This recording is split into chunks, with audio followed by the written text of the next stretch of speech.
Rede Jovem Pan News. Estamos de volta com o nosso Pan News, 1h41. Obrigado pelo carinho da sua audiência no rádio e também na internet. O presidente do Senado, Rodrigo Pacheco, recebeu nesta quinta-feira o presidente da Câmara, Arthur Lira, e a ministra da Secretaria de Governo, Flávia Arruda. A reunião foi feita para discutir um cronograma para a reforma tributária, que para Pacheco é a mais complexa de todas. E para que seja aprovada, é necessário que tenha uma convergência. Para nos trazer mais informações sobre o desenrolar das discussões da reforma tributária, nós vamos conversar agora com o advogado especialista em direito tributário, André Félix, que está aqui conosco. André, muito boa tarde a você. É um prazer termos você aqui para falar sobre essa questão. Seja bem-vindo. Boa tarde, eu que agradeço o convite, a oportunidade. Olha, o Rodrigo Pacheco disse, né, que tem que buscar a convergência e faz uma aposta que tem que ser passada ainda esse ano. Nós podemos acreditar nessa possibilidade de que a reforma tributária chegue neste ano ainda de 2021? Eu acho difícil, né?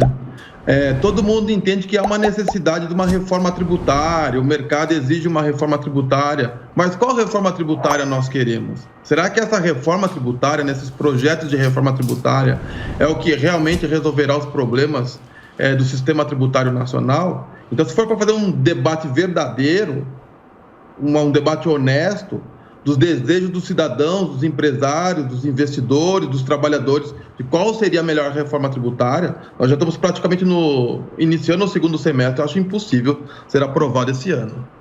Agora, por que, André, eu gostaria de saber, na sua opinião, como especialista em direito tributário, coordenador do Instituto Brasileiro de Estudos Tributários, né, de São José dos Campos, com essa sua experiência, por que é tão necessária e tão esperada a reforma tributária? A gente paga muito ou paga mal ou é mal distribuído? Qual que é o mistério do tributo no Brasil e por que é tão esperada? É um misto de tudo que você falou, né? A gente paga muito, paga mal, né? Comparando com os países da OCDE, a gente está acima da média dos países da OCDE. As receitas federais, para ter uma ideia, 94% já estão comprometidas com despesas necessárias, então o governo federal tem pouco a investir, a gente tem um Estado inchado, então a gente tem uma carga tributária muito alta e, consequentemente, a gente não tem essa devolução por parte do Estado, né? Como acontece nos países desenvolvidos, onde a carga tributária é alta, mas em compensação você tem saúde, segurança, educação, transporte público, lazer, você não tem nenhum outro gasto privado nessa parte. E também, por outro lado, nós temos um Estado muito inchado, né? Um Estado que precisa ser repensado.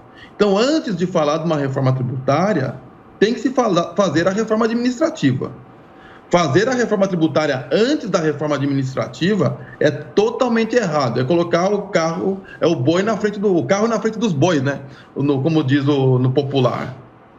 Por que acontece isso? O que a reforma administrativa traz de preparação para que a reforma tributária seja feita de uma maneira melhor? Por que ela é importante que venha antes? A reforma administrativa é para nós discutirmos qual Estado nós queremos, qual é o tamanho do Estado que queremos, as regalias que precisam ser cortadas, a devida aplicação dos recursos públicos. Então, a reforma administrativa é essencial, porque nós temos hoje um Estado inchado, um Estado que não sobra recurso para investir em nada. Então, a gente precisa enxugar esse Estado, fazer a reforma administrativa, corrigir os erros que nós temos na questão dos servidores públicos.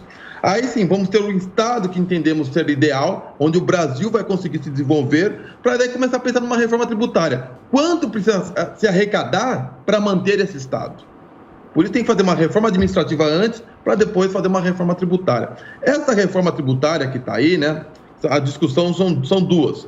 Se vai ser uma reforma tributária em partes, que é o projeto do governo, né, através da CBS, através de uma lei complementar, ou se vai ser uma reforma tributária de uma vez só, que vai ser a criação do IBS, a unificação de 5 impostos. Isso não quer dizer que vai melhorar o sistema tributário nacional, que vai melhorar a arrecadação, que nós vamos pagar menos tributos. O que tudo indica é que vai ter um aumento da carga tributária. Nós vamos ter um aumento muito alto sobre a tributação sobre o consumo. O Brasil hoje, comparado com os países da OCDE, ele é o 4º país que tributa mais sobre o consumo, sobre bens e serviços. Primeiro tem a Hungria, depois a Grécia, depois a Dinamarca, se eu não me engano. O Brasil hoje, sem fazer essa reforma tributária, já é o 4º país que tributa mais sobre o consumo. É uma tributação errada, é uma tributação regressiva, que não faz a justiça social, não faz a justiça fiscal.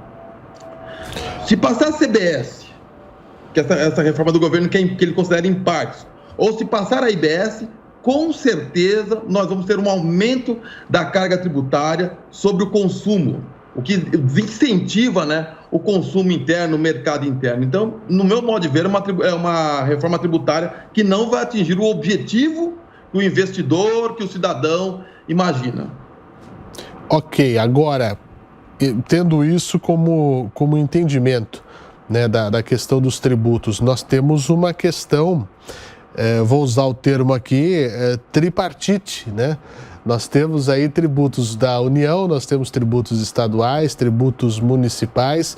E existe pelo menos uma guerra, né, entre governadores e União, entre estados e o governo federal, em relação, por exemplo, ao ICMS, né, que é um imposto estadual. E aí nós temos o ISS, que é o imposto municipal, né?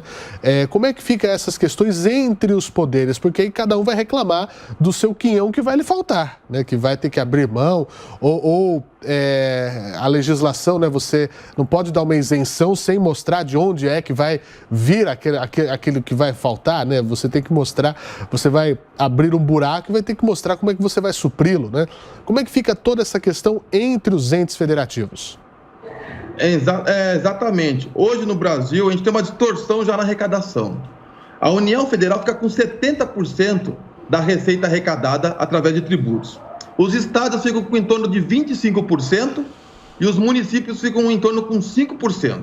Por isso que você vê que a maioria dos municípios não consegue se sustentar sem a ajuda da União Federal.